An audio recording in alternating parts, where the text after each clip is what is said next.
Nah, sebetulnya posisi posisi kita duduk di sini. Nah, ini pintu ini itu sebetulnya ke arah gazebo.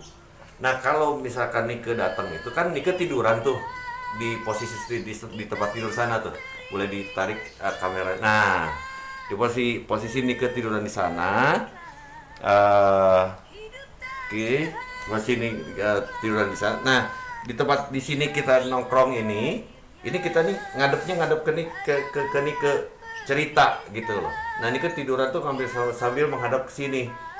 Dia bertanya gitu, bertanya dalam arti, yang lo lakukan kemarin tuh gimana sih? Nah, banyak cerita lah.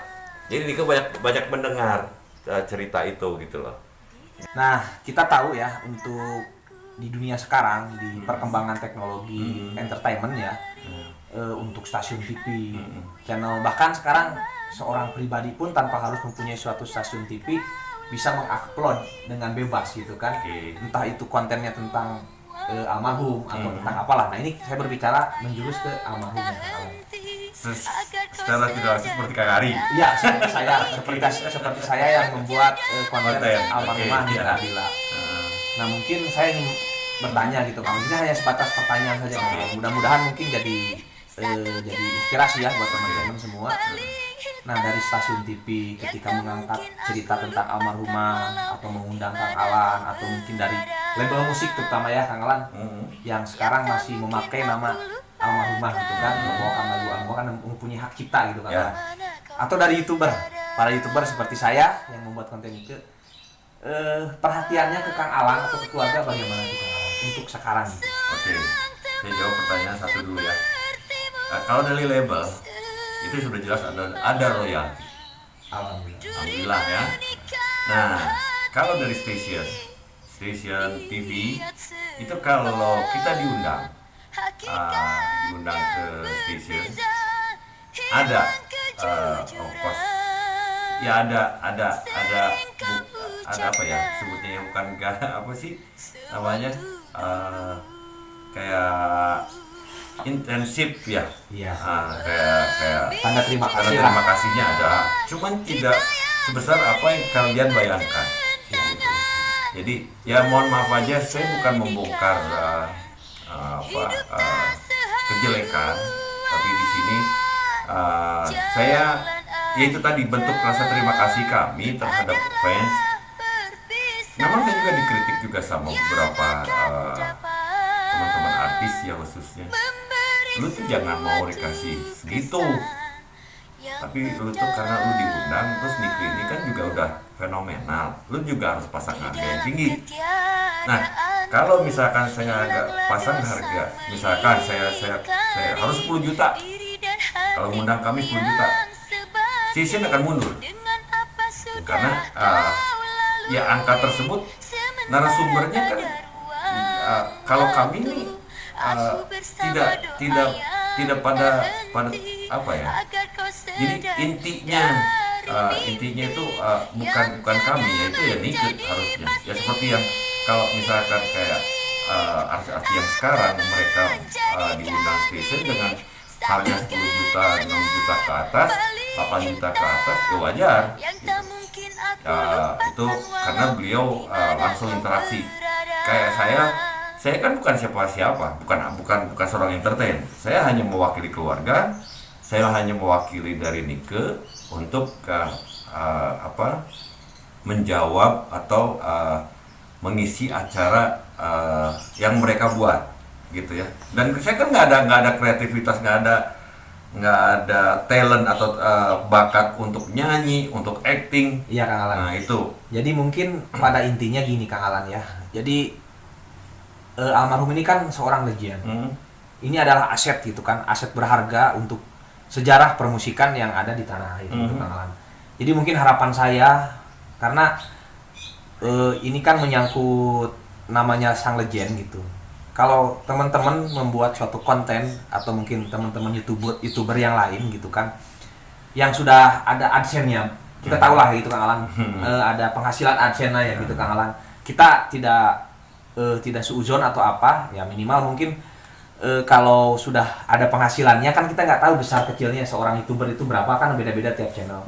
Ya mudah-mudahan dengan kita live streaming, dengan kita ada video ini, semoga para YouTuber yang mengangkat konten tentang almarhumah ada perhatiannya. Amin. Terutama untuk menjaga kelangsungan peninggalan, nilai-nilai sejarah yang ada di sini gitu kan. Nah, itu harapan saya tuh seperti itu mungkin. Ya sebetulnya memang tidak dipungkiri juga ada beberapa YouTuber, ya contohnya kayak Kang Ari, Kang Ari dan ada yang lain pun adalah ya perhatian untuk kami.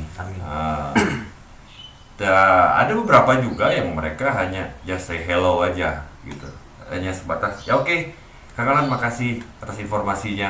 Ya bagi saya itu tadi intinya saya bukan merasa rugi, tapi ya tolong hargai juga kami sebagai pengelola,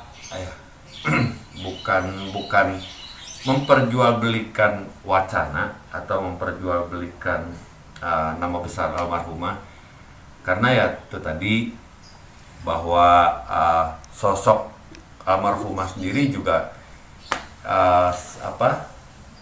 ya memang tiap orang beda ya. Jadi kalau saya ya saya, Nike ya Nike. Jangan disamakan saya dengan Nike. Tapi saya berusaha untuk berbuat apa yang sesuai yang dilakukan oleh Nike gitu. Amin. Ya mungkin teman-teman untuk para kreator dan mudah-mudahan didengar juga oleh stasiun TV gitu kan. Semoga ke depan selalu ada perhatian yang lebih untuk keluarga almarhumah dan untuk kelangsungan di museum ini gitu kan. Amin. Kita niatnya ikhlas bersih gitu kan. Amin. Ingin mengabadikan, ingin menjaga nilai-nilai yang sangat bersejarah ini, peninggalan almarhumah. Amin. Nanti kita balik lagi nih Kang Alan ke pertanyaan yang tadi tentang masa kecilnya almarhumah gitu Kang Alan. Nah mungkin ada hal apa yang paling Kang Alan ingat gitu kan, mendiang ini ketika kecil pendiam kah atau mungkin orangnya ceria, aktif, gitu, super aktif atau bagaimana gitu ketika masa kecilnya? Masa kecilnya memang ya seperti yang tadi yang saya bilang, sesuai dengan usianya. Jadi ya ceria aja orangnya, dan ada ya dulu kan satu sekolah, satu SD dengan saya. Jadi pada saat itu ada kejadian kami pulang sekolah, saya barengan sama beliau itu kami itu tabrak beca karena saya tidak nge dan Nike juga tidak memperhatikan juga, karena Nike merasa ada saya yang paling besar, jadi saya yang ya intinya Nike udah percaya sama saya, jadi Nike mau dibawa kemana juga Nike udah percaya ke saya. Nah pada saat nyebrang waktu itu kami tinggalnya di daerah Jalan Jenderal Sudirman di daerah Andir. Di Bandung. Pasar Andir. Seberangnya. Jadi Pasar Andir, Jalan Jenderal Sudirman tuh namanya Gang Mukalmi. Kita tinggal di sana. Kami, saya dan Nike pernah sekolah di SD Andir di Jalan Kelenteng. Kalau orang Bandung pasti tahu lah Jalan Kelenteng. Yang sekarang jadi Chinatown. Iya. Di sana. Aden pada saat itu udah masuk SMP. SMP-nya juga sama. Jadi tempat itu terus SD kami itu kalau pagi-pagi itu dipakai sama SMP, sama Aden pulang, kami pergi sekolah gitu. Jadi giliran di daerah situ. Ya. Ada sekolah pagi, sekolah siang gitu ya. Enggak, kalau pagi SMP. Ya. Oh, gitu. Jadi saat bangunan itu kalau pagi SMP, siangnya sama SD gitu. Gitu. Betul. Jadi masih satu lokasi.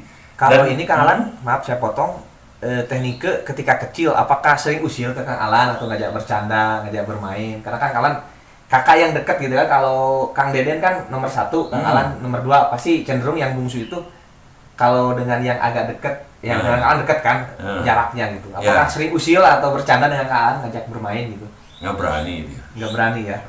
Berarti ya sama Kang Alan. Oh berarti teman-teman, Kang Alan dulunya ini orangnya kaku berarti ya sama teknik nggak pernah bercanda. Ya gitulah. Enggak, sebetulnya selayaknya adik kakak ya. ya rasa usil ataupun apa ya adalah batas kewajaran ya. Tapi ya seingat saya sih nggak terlalu berlebihan. tidak ya hanya sebatas tadi lebih dominannya malah